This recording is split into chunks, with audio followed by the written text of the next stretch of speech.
हिंगोली लोकसभा सार्वत्रिक निवडणूक मतमोजणीसाठी नियुक्त मतमोजणी निरीक्षक श्रीमती MS अर्चना आणि श्री MP मारुती यांनी मतमोजणी केंद्राची पाहणी केली। यावेळी त्यांनी प्रत्येक मतमोजणी कक्षातील व्यवस्थेची माहिती घेतली, तसेच जिल्हा निवडणूक यंत्रणेने केलेल्या तयारीबाबत समाधान व्यक्त केले। यावेळी जिल्हाधिकारी तथा जिल्हा निवडणूक अधिकारी जितेंद्र पापळकर, पोलीस अधीक्षक जी श्रीधर, सहाय्यक जिल्हाधिकारी तथा उपविभागीय अधिकारी श्रीमती मेघना कावली, अप्पर पोलीस अधीक्षक श्रीमती अर्चना पाटील, उपजिल्हा निवडणूक अधिकारी रामेश्वर रोडगे, सहाय्यक निवडणूक अधिकारी क्रांती डोंबे, डॉक्टर सखाराम मुळे, डॉक्टर सचिन खल्लाळ, अविनाश कापळे, उपजिल्हाधिकारी समाधान बुटुकडे, सार्वजनिक बांधकाम विभागाचे कार्यकारी अभियंता DG पोत्रे यांच्यासह यंत्रणेचे अधिकारी उपस्थित होते। मतमोजणी निरीक्षक श्रीमती MS अर्चना आणि श्री MP मारुती यांनी उमेदवार, त्यांचे प्रतिनिधी यांची आसन व्यवस्था, विधानसभा क्षेत्रनिहाय तयार करण्यात आलेले 6 मतमोजणी कक्ष, टपाली मतमोजणी कक्ष, ETPB MES कक्ष, एनकोर कक्षाची पाहणी केली। तसेच या ठिकाणी मतमोजणीसाठी करण्यात आलेल्या सज्जतेचा आढावा घेतला। तसेच टपाली मतमोजणी कक्षाला भेट दिल्यानंतर इनकोर ॲप, ETPBS आणि टॅब्युलेशन शीटबाबत मतमोजणी निरीक्षकांनी जिल्हा सूचना अधिकारी बारी सिद्दीकी यांच्याकडून माहिती जाणून घेतली। जिल्हाधिकारी तथा जिल्हा निवडणूक निर्णय अधिकारी जितेंद्र पापळकर यांनी मतमोजणी निरीक्षकांना केंद्रातील यंत्रणेबाबत सविस्तर माहिती दिली। यावेळी त्यांनी येथील माध्यम कक्षाला भेट दिली। माध्यम कक्षात माध्यम प्रतिनिधींना मतमोजणीची उमेदवारांना पडलेली फेरीनिहाय मतांची तात्काळ माहिती व्हावी, तसेच देशभरातील मतदारसंघाचे निकाल पाहता यावेत यासाठी तशी सुविधा पुरविण्यात येणार आहे।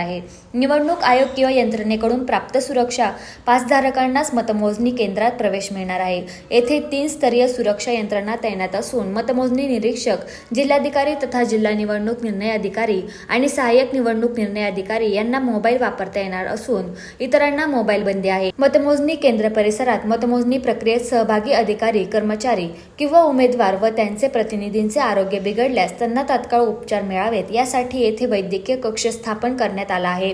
आगीसारखी घटना घडू नये यासाठी अग्निशामक दलाकडून येथे प्रतिबंधात्मक उपाययोजना करण्यात आल्या आहेत। कम्युनिकेशन हॉलची येथे व्यवस्था उभारण्यात आली आहे।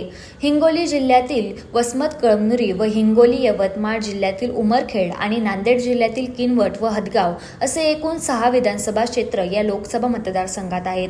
एका विधानसभा मतदारसंघासाठी 14 टेबल असे एकूण 84 टेबलवर मतमोजणी होणार आहे। याशिवाय पोस्टल बॅलेटसाठी 8 आणि ETPBS साठी 2 टेबल आहेत। थोडक्यात हिंगोली लोकसभा मतदारसंघाची मतमोजणी 94 टेबलवर होणार आहे।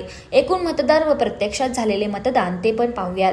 हिंगोली लोकसभा मतदारसंघाचे मतदान हे दुसऱ्या टप्प्यात 26 एप्रिल 2024 रोजी 2008 मतदान केंद्रावर पार पडले।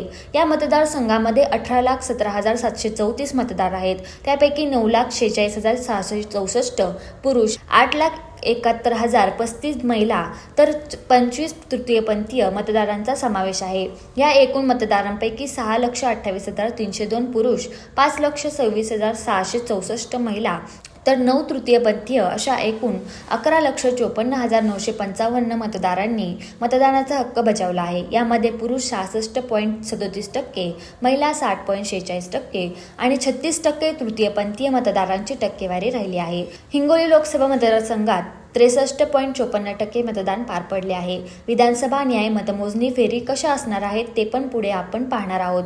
हिंगोली लोकसभा मतदारसंघातील विधानसभा मतदारसंघनिहाय मतमोजणीच्या फेऱ्या वेगवेगळ्या राहणार आहेत। यामध्ये उमरखेड 25, किनवट 24, हदगाव विधानसभा मतदारसंघासाठी मतमोजणीच्या 23 फेऱ्या होतील, तर वसमत 24 आणि कळमनुरी व हिंगोली विधानसभा मतदारसंघासाठी प्रत्येकी 25 फेऱ्यांमध्ये मतमोजणी होणार आहे।